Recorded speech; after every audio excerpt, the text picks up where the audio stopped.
Les députés Pheu Thai chargés de promouvoir les projets de loi sur les casinos et l'amnistie politique.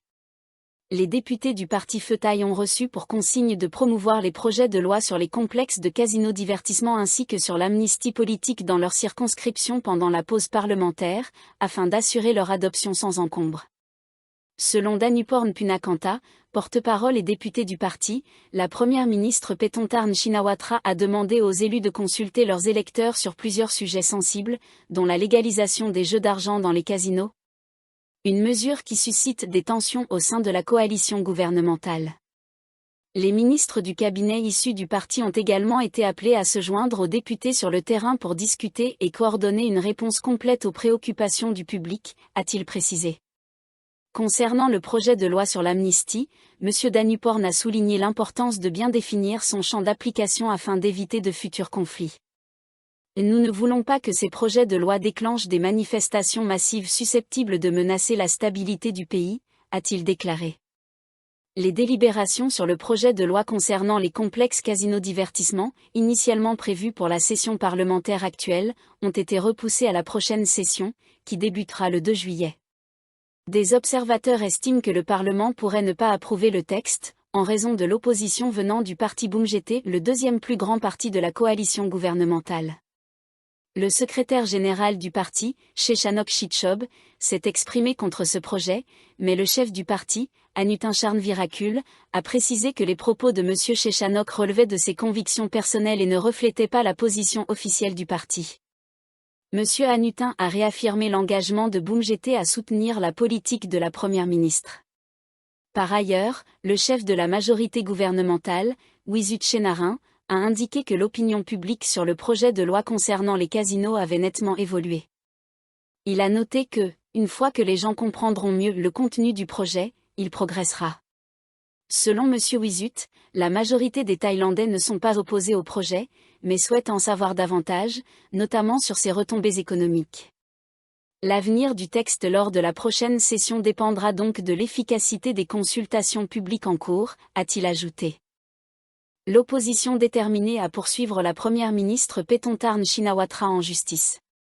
L'opposition a annoncé lundi son intention de poursuivre en justice la première ministre Paetongtarn Shinawatra dans 3 affaires présumées de manquement à l'éthique, soulevées lors du récent débat de défiance. Wiroj Lakanadizorn, député de liste du parti People's Party, a déclaré lors d'une conférence de presse que le principal parti d'opposition comptait aller jusqu'au bout, malgré le fait que la première ministre ait facilement survécu au vote de censure grâce au soutien massif des députés de la coalition. Il a qualifié cette action de « mission », remuer le couteau dans la plaie. La première affaire concerne l'utilisation d'un billet à ordre, promissory note, PN, par la première ministre dans le cadre de l'acquisition de parts familiales d'une valeur totale de 4,43 milliards de baht. Cette transaction aurait dû générer un impôt sur les dons de 218,7 millions de baht, si ce billet à ordre n'avait pas été utilisé en remplacement d'un paiement classique, a expliqué M. Wiroj.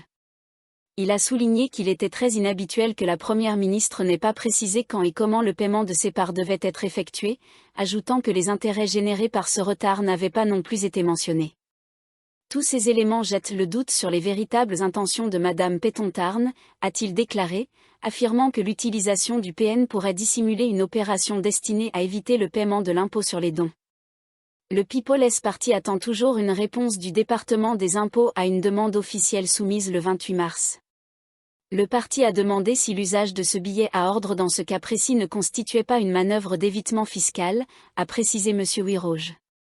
Le parti affirme également disposer de preuves solides selon lesquelles des titres de propriété foncière auraient été délivrés illégalement, les transferts de propriété de 4 parcelles de terrain étant jugés irréguliers.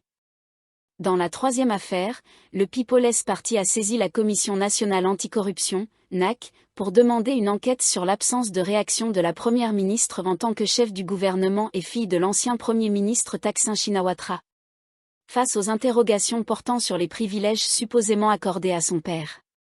Ce dernier a en effet bénéficié de soins pendant plusieurs mois dans une chambre premium au 14e étage de l'hôpital général de la police, pour une maladie que beaucoup jugent douteuse. Kanchanaburi, un avion birman largue des bombes près de la frontière thaïlandaise. Un avion militaire birman a été aperçu lundi en train de larguer environ 10 bombes sur une base de l'armée de libération nationale Karen, KNLA, alors que les combats se rapprochent de la frontière thaïlandaise. Des villageois du poste frontière de Ban Phunam Ron, dans le district de Muam, province de Kanchanaburi, ont vu un avion Y-12 appartenant au gouvernement birman survoler le village de Tiki, dans la région de Tanintari, et ont entendu une dizaine d'explosions peu après. Ils ont également vu 3 hélicoptères Mi-17 débarquer environ 60 soldats gouvernementaux dans la zone, qui est une base de la KNLA. Aucune victime n'a été signalée. Les troupes du gouvernement birman et les combattants de la KNLA s'affrontent actuellement dans une zone proche de la frontière en face de la province de Kanchanaburi. La 9e division d'infanterie thaïlandaise a renforcé la sécurité dans la région frontalière. Les combats devraient s'intensifier. Le gouvernement birman a été averti de ne pas laisser le conflit franchir la frontière et de ne pas larguer de bombes à proximité du territoire thaïlandais.